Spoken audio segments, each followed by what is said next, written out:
जय हिंद दोस्तों, मैं विशाल स्वागत करता हूं आपके अपने यूट्यूब चैनल तैयारी जॉब के में। दोस्तों, मैं लेकर आया हूं आज हिंदी का practice set number 19 specially Uttar Pradesh police परीक्षा के लिए और उन सभी परीक्षाओं के लिए जिसमें हिंदी अपना एक महत्वपूर्ण स्थान अदा करती है। अगर आपने मेरे 1 से लेकर 18 तक प्रैक्टिस सेट नहीं देखे तो मैंने इसी चैनल पर आपको प्ले लिस्ट बना रखी है, जाकर आप देख सकते हैं। उसका लिंक मैंने प्ले लिस्ट का लिंक मैंने आपको डिस्क्रिप्शन लिंक में दिया हुआ है, वहाँ जाकर आप क्लिक करके देख सकते हैं। ठीक है, अगर कोई सुझाव या कोई शिकायत है आपकी तो मुझे कमेंट सेक्शन में जरूर बताएं। तो हम प्रैक्टिस सेट नंबर 19 का पहला क्वेश्चन है हमारा आज का।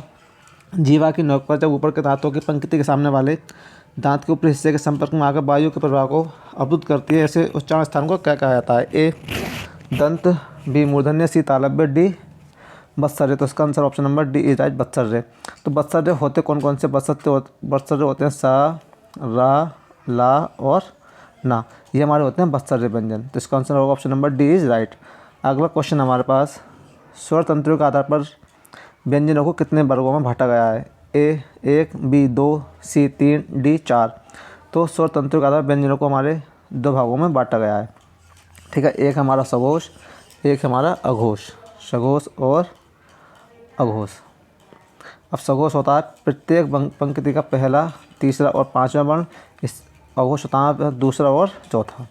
ठीक है, आगे बढ़ते हैं। अगला क्वेश्चन हमारे पास, जिन ध्वनियों की गणना न स्वर में की जाती है न व्यंजन में, उसे क्या कहते हैं? ए आगत, बी ऊष्म, सी अंतस्थ, डी अयोगवाह। तो इसका आंसर होगा option number D is right, अयोगवाह। ठीक है, अंतस्थ व्यंजन होते हैं हमारे या, रा, लवा, या, रा, ला और वाह।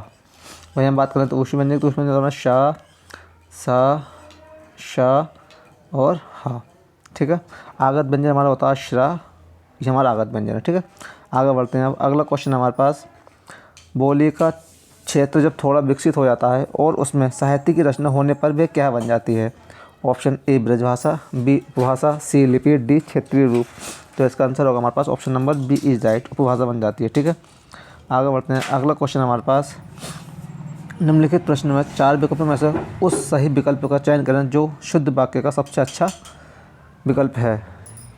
ए हम आपसे कहा था, बी हमने आपसे कहा था, सी हमने आपसे कहा था, डी हम आपसे कह रहे थे। तो option number C is right, हमने आपसे कहा था।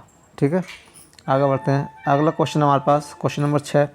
क्वेश्चन नंबर 6 है, निम्नलिखित प्रश्न में 4 विकल्पों में से उस सही विकल्प का चयन करें जो शुद्ध वाक्य का सबसे अच्छा विकल्प है। ए 2 लड़के इधर आ रहे हैं, बी 2 लड़का इधर आ रहा है, सी 2 लड़के इधर आ रहे हैं, डी 2 लड़का इधर आ रहे हैं। तो फ्रेंड्स, इसका answer option number A is right, 2 लड़के इधर आ रहे हैं। Option number A is right.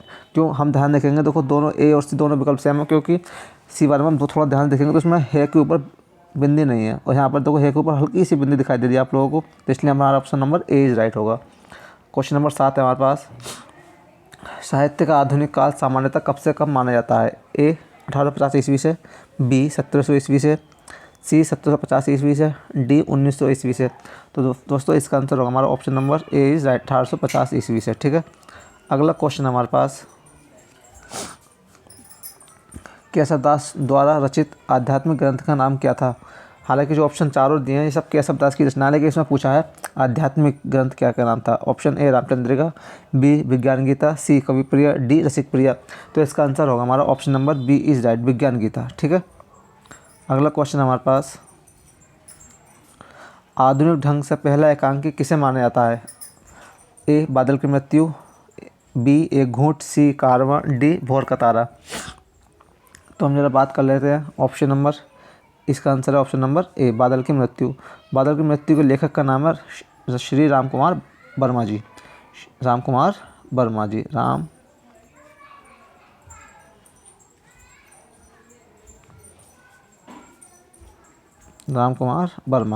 Kumar Verma. ठीक है, अब हम बात कर लेते हैं जरा एक घूंट की। तो एक घूंट के लेखक हमारे पास जयशंकर प्रसाद। ठीक है, जयशंकर प्रसाद। वहीं बात कर लेते हैं कारवां, तो कारवां के लेखक हमारे पास यशपाल। और भोर का तारा के लेखक हैं जगदीश चंद्र माथुर।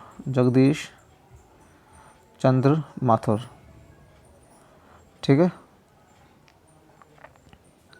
आगे बढ़ते हैं। अगला क्वेश्चन हमारे पास क्वेश्चन नंबर 10 है, हिम तरंगिनी किसका काव्य संग्रह है? ए दिनकर, बी रामकुमार वर्मा, सी माखनलाल चतुर्वेदी, डी भगवती चरण वर्मा।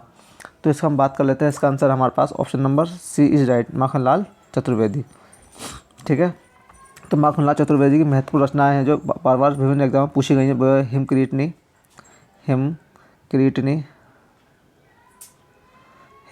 साहित्य देवता, समर्पण, हिमक्रीटनी, साहित्य देवता और समर्पण। ठीक है, वहीं हम बात कर लेते हैं जरा दिनकर जी की। तो दिनकर जी की महत्वपूर्ण रचना है प्रणभंग, उर्वशी, रश्मि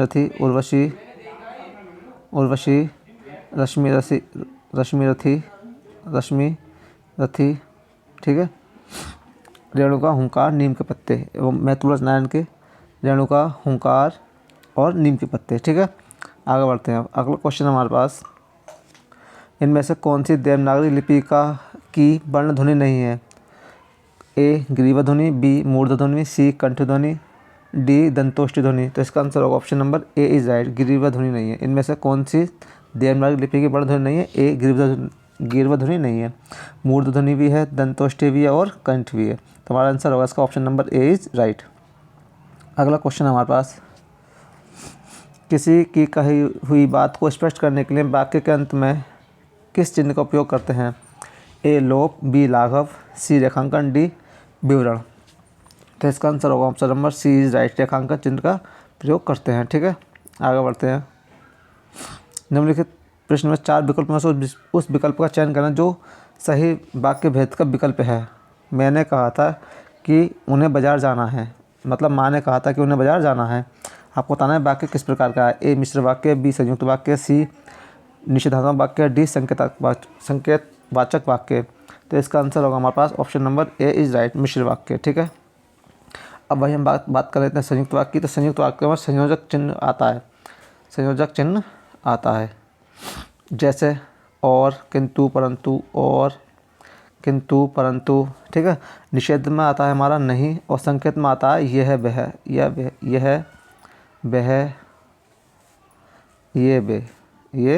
वे। ठीक है, वहीं आगे बढ़ते हैं। अब अगला क्वेश्चन हमारे पास, निम्नलिखित प्रश्न में 4 विकल्पों में से उस विकल्प का चयन करें जो वृत्ति के सही भेद का विकल्प है।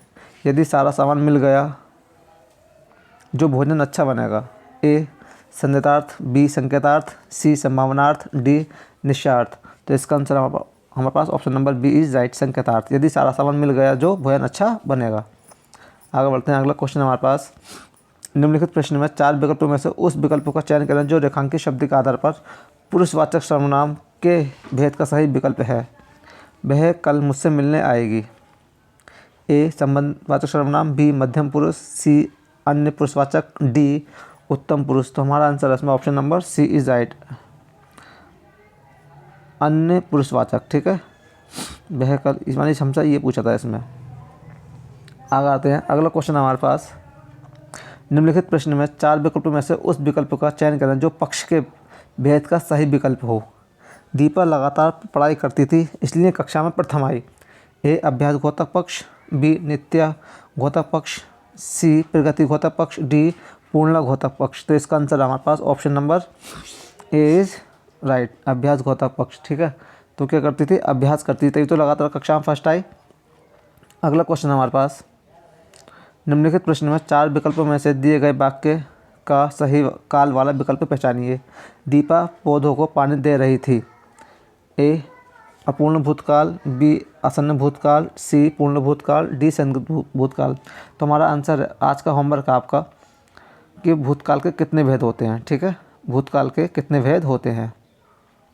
आपको होमवर्क, आपको सबको कमेंट सेक्शन में ये बताना है कितने भेद होते हैं। ठीक है, तो इसका हम बात कर लेते हैं। तो इसका आंसर हमारे पास option number A is right, पूर्ण भूतकाल। ठीक है, आसन्न भूतकाल क्या होता है? आसन्न भूतकाल भी होता है जिसमें हमारा काम अभी जस्ट हुआ है, जैसे मैंने बोला कि दीपा ने पौधों को पानी दिया है। पूर्ण भूतकाल में क्या होता है? दीपा पौधों को पानी दे चुकी थी। संदिग्ध भूतकाल में होगा दीपा शायद पौधों को पानी दे रही हो। ठीक है, आगे बढ़ते हैं। अगला क्वेश्चन हमारे पास, निम्नलिखित प्रश्न में 4 विकल्पों में से उस सही विकल्प का चयन करना जो शुद्ध वाक्य का सबसे अच्छा विकल्प है। ए, मुझे केवल 4 रोटियां मात्र दीजिए। बी, मुझे केवल 4 रोटियां दो। सी, मुझे 4 रोटियां केवल मात्रा दीजिए। डी, मुझे केवल 4 रोटियां दीजिए। तो हमारा आंसर होगा इसमें option number D is right, मुझे केवल 4 रोटियां दीजिए। ठीक है, आगे बढ़ते हैं। अगला क्वेश्चन हमारे पास, निम्नलिखित प्रश्न में 4 विकल्पों में से उस विकल्प का चयन करें जो शुद्ध वाक्य का सबसे अच्छा विकल्प है। ए, एक कविताओं की पुस्तक मुझे दीजिए। बी, एक कविता की एक पुस्तक मुझे दें। सी, कविताओं की एक पुस्तक मुझे दीजिए। डी, कविता की एक पुस्तक मुझे दे दो। तो इसका आंसर होगा option number C is right, कविताओं की एक पुस्तक मुझे दीजिए। ठीक है, अब हम बात कर लेते हैं क्वेश्चन नंबर 20 की। तो क्वेश्चन नंबर 20 है हमारे पास, निम्नलिखित प्रश्न में 4 विकल्पों में से उस विकल्प का चयन करें जो दिए गए शब्द का तद्भव रूप है। आपको बताना है जो शब्द दिया है इक्षु, इसका तद्भव क्या होगा। ए, अभिलाषा। बी, इच्छा। सी, ईख। डी, उल्लू।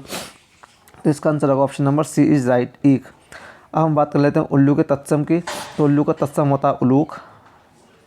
ठीक है, वहीं बात कर लेते हैं इच्छा की। तो इच्छा की तत्सम होता है इप्सा। ठीक है, आगे बढ़ते हैं। अब अगला क्वेश्चन है हमारे पास, निम्नलिखित प्रश्न में 4 विकल्पों में से उस विकल्प का चयन करें जो दिए गए शब्द का सही समानार्थी शब्द वाला विकल्प है। सर्प का बताना है कौन सा विकल्प ऐसा है सर्प का पर्यायवाची है। ए, व्याघ्र। बी, शार्दुल। सी, ब्याल। डी, सारंग। तो हम बात कर लेते हैं जरा इसकी। सर्प का है option number D is right, Sarang. तो सारंग बोलते किस, सारंग बोलते हैं नाग को। इसके अन्य पर्यायवाची हैं नाग, भुजंग, विषधर, जिसने विष धारण किया हो विषधर। ठीक है, फणीश। ठीक है, अब आगे बढ़ते हैं। वही बात कर लेते हैं व्याघ्र की। तो व्याघ्र बोलते हैं शेर को शेर। शेर करने पेतुल पर पर्यायवाची हैं ललित, जो बार बार परीक्षा में पूछे जाते हैं। केसरी, हरि, मृगेंद्र। ठीक है, हरि और मृगेंद्र। ठीक है, आगे बढ़ते हैं। अगला क्वेश्चन है हमारे पास, निम्नलिखित प्रश्न में 4 विकल्पों में से उस सही विकल्प का चयन करें जो वाक्यांशों के लिए एक शब्द का विकल्प है जो श्लोक की बात है। ए, अलौकिक। बी, स्वर्गीय। सी, पाश्चात्य। डी, लौकिक। जो श्लोक की बात उसे बोलते हैं हम लौकिक। Option number D is right. ठीक है, आगे बढ़ते हैं। अगला क्वेश्चन हमारे पास, निम्नलिखित प्रश्न में 4 विकल्पों में से उस सही विकल्प का चयन करें जो वाक्यांशों के लिए एक शब्द का विकल्प है। थोड़ा जानता है। ए, अवज्ञ। बी, अल्प। सी, अल्पज्ञ। डी, सर्वज्ञ। तो इसका आंसर होगा option number C is right, अल्पज्ञ। सर्वज्ञ का मीन जो सब कुछ जानता हो। ठीक है, सर्वज्ञ का होता है जो सब कुछ जानता हो।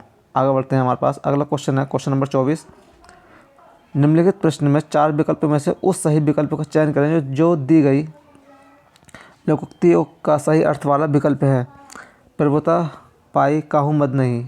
ए, शक्ति पाने पर व्यक्ति अभिमानी होता है। बी, बड़ा होकर कुछ भी न पाना। सी, बेकार चीज़। डी, असंभव कार्य। तो इसका आंसर हमारे पास ऑप्शन नंबर ए, प्रभुता पाई कहू मद नहीं मतलब है शक्ति पाने पर व्यक्ति अभिमानी हो जाता है। आगे बढ़ते हैं। क्वेश्चन नंबर 25 है हमारे पास, कौन सा शब्द ऐहिक का विलोम है। आपको बताना है ऐहिक का विलोम क्या है। ए, भौतिक। बी, सांसारिक। सी, पारलौकिक। डी, अहलौकिक। तो इसका आंसर होगा हमारे पास ऑप्शन नंबर सी, पारलौकिक। ऐहिक का पारलौकिक। आगे बढ़ते हैं। क्वेश्चन नंबर 26 है हमारे पास, निम्नलिखित प्रश्न में 4 विकल्प में से उस विकल्प का चयन करें जो रेखांकित शब्द के लिए उचित विकल्प है। पिता ने बेटी की शादी में किसी भी प्रकार की कमी न होने दी। ए, हास। बी, हस्त। सी, पूर्ति। डी, हिरास। तो इसका आंसर हमारे पास option number D is right, हिरास। ठीक है, आगे बढ़ते हैं। अगला क्वेश्चन आता है हमारे पास, निम्नलिखित प्रश्न में 4 विकल्प में से उस विकल्प का चयन करें जो दिए गए मुहावरे का सही अर्थ वाला विकल्प है। हिसाब बैठाना। हिसाब बैठना। ए, सही लगना। बी, ध्यान देना। सी, पूछताछ करना। डी, सुविधा होना। तो इसका आंसर होगा हमारे पास ऑप्शन नंबर डी, सुविधा होना। ठीक है, आगे बढ़ते हैं। अगला क्वेश्चन नंबर 28 हमारे पास, कोई शब्द में कौन से विशेषण का बोध होता है। आपको बताना है कोई शब्द दिया है इसमें कौन सा विशेषण आएगा। ए, परिणामवाचक विशेषण। बी, सार्वनामिक विशेषण। सी, मूलावस्था। डी, उत्तरावस्था। तो इसका आंसर आएगा हमारे पास सार्वनामिक विशेषण। Option number B is right. आगे बढ़ते हैं। क्वेश्चन नंबर 29 हमारे पास, उस विकल्प का चयन करें जो दिए गए सही शब्द का सही समानार्थी शब्द है। आपको बताना हिरण का समानार्थी शब्द कौन सा है। ए कुरंगम, बी तरंग, सी नंदन, डी अवुध। तो इसका आंसर होगा हमारे पास option number A is right, कुरंगम। तो हिरण के कुछ महत्वपूर्ण पर्यायवाची शब्द और भी हैं, जैसे सारंग बोलते हैं इसे हम, सारंग, मृग, कुरंगम और कृष्णसार, ठीक है। कृष्णसार ऐसे लिखा है, गलत लिख गया ये, है ना, कृष्ण सार। आगे बढ़ते हैं, क्वेश्चन नंबर 30 है हमारे पास। निम्नलिखित प्रश्न में 4 विकल्पों में से उस सही विकल्प का चयन करें जो रेखांकित शब्द के लिए उचित विकल्प है। बूढ़े माता पिता का एकमात्र सहारा उनका बेटा ही था। ए अविलंब, बी अवलंब, सी अवसर, डी अमूल्य। तो इसका आंसर होगा हमारे पास option number B is right, अवलंब, ठीक है। बूढ़े माता पिता का एकमात्र सहारा उनका बेटा ही था, इसका आंसर हमारे पास ऑप्शन नंबर बी, अवलंब। बात करते हैं क्वेश्चन नंबर 31 की। सही विकल्प का चयन करें जो वाक्यांशों के लिए एक शब्द है, ठीक है। जो सब कुछ जानता है के लिए एक शब्द क्या आएगा। ए सर्वज्ञ, बी सर्वस्व, सी सर्वत्र, डी ज्ञानी। तो इसका आंसर होगा हमारे पास option number A is right, ठीक है। सर्वत्र बोलते हैं जो सब जगह है, अर्थात ईश्वर को हम बोलते हैं सर्वत्र, यानी भगवान हर जगह पाया जाता है, ठीक है।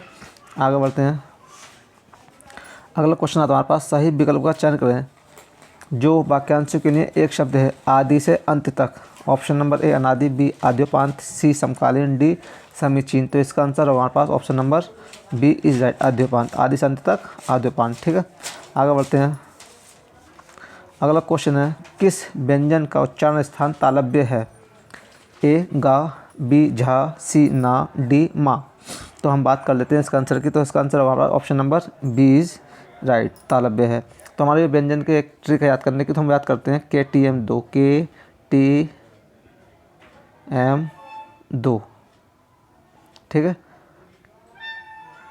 इसके आगे कंठ, तालव्य, मूर्धन्य, दंत और ओष्ठ है। तो हमारे कंठ के होते हैं का वर्ग के सारे, तालव्य होते हैं इसके ट्रिक क च त टप, कचट तप, ठीक है। ऐसे हम याद कर सकते हैं ऐसे। वहीं हम बात करते हैं अगले क्वेश्चन की। अगला क्वेश्चन हमारे पास किस प्रकार के विशेषणों में दो प्राणियों, वस्तु इत्यादि के गुण, दोष अथवा विशेषता की तुलना कर एक को दूसरे से बढ़कर बताया जाता है, उसे कहते हैं। ए मूल्यावस्था, बी चापलूसी करना, सी उत्तरावस्था, डी सार्वनामिक। तो मूल अवस्था तो इसे बोलते हैं जिसमें केवल एक व्यक्ति के बारे में बात किया है और एक ही बार किया। जैसे मैंने कहा करेला कड़वा है, करेला कड़वा है, ये हमारी है मूल्य अवस्था। अगर मैंने बोला कि करेला खीरा से कड़वा है, करेला खीरा से कड़वा है, तो ये हमारी है उत्तर अवस्था। उत्तर अवस्था में क्या होता है, जहाँ पर दो वस्तुओं की तुलना एक दूसरे से की जाती है, हमारा होता है उत्तर अवस्था, ठीक है। वहीं अवस्था की एक होती है उत्तम अवस्था। उत्तम अवस्था में क्या होता है, जिसमें व्यक्ति को या चीज़ को या किसी स्थान को सबसे बड़ा बताया जाता है, वह होती है हमारी उत्तम अवस्था। जैसे मैंने बोला कि करेला सबसे कड़वा होता है, तो हमारे वहाँ कौन सी होगी, उत्तम अवस्था होगी, ठीक है। आगे बढ़ते हैं, आज का लास्ट क्वेश्चन हमारे पास। लास्ट क्वेश्चन है निम्नलिखित प्रश्न में 4 विकल्प में से उस विकल्प का चयन करें जो क्रिया के भेद वाला सही विकल्प है, ठीक है। इसका आंसर बताने से पहले मैं आप लोगों को एक बार कहना चाहूँगा, अगर वीडियो को पसंद आती है तो प्लीज़ चैनल को लाइक, शेयर और सब्सक्राइब करना, और ऐसे ही इन्फॉर्मेटिव वीडियो पाने के लिए घंटी वाला बटन जरूर दबा दें, जिससे कि आपको आने वाली वीडियो का नोटिफिकेशन सबसे पहले मिल सके। मिलते हैं अपने नेक्स्ट वीडियो में। तो आज इसका आंसर पहले हम बात कर लेते हैं ज़रा, फिर इस वीडियो को अपने ख़त्म कर देंगे। दीपा ने गाय को चारा खिलाया। ए नाम धातु, बी द्विक्रमक क्रिया, सी प्रणार्थक, डी कृदंत। तो इसका आंसर होगा हमारे पास option number B is right, द्विक्रमक क्रिया। द्विक्रमक क्रिया की पहचान क्या है, जिसमें 2 कर्म दिए होते हैं उसे बोलते हैं द्विक्रमक। जैसे गाय और चारा हमारे द्विक्रमक। नाम धातु क्या होती है, जो नाम से बनती है उसे हम बोलते हैं नाम धातु क्रिया। जैसे हाथ से हथियाना, लात से लतियाना, ठीक है, और बात से बतियाना, ये हमारी सब क्या है, नाम धातु। प्रणार्थक क्रिया क्या होती है, प्रेरणार्थक क्रिया वे होती है जिसमें कर्ता स्वयं कार्य न करके किसी और से काम करवा, उसे बोलते हैं हम प्रेरणार्थक क्रिया। कृदंत क्रिया कुछ ऐसा कुछ होता नहीं है ना। तो आज की वीडियो में बस इतना ही। अगर वीडियो आपको अच्छी लगी हो या कोई शिकायत तो प्लीज़ मुझे कमेंट सेक्शन में ज़रूर बताएं। तो जब तक आप खुश रहें, जिंदाबाद रहें, मिलते हैं अगली वीडियो में। जय हिंद, जय भारत।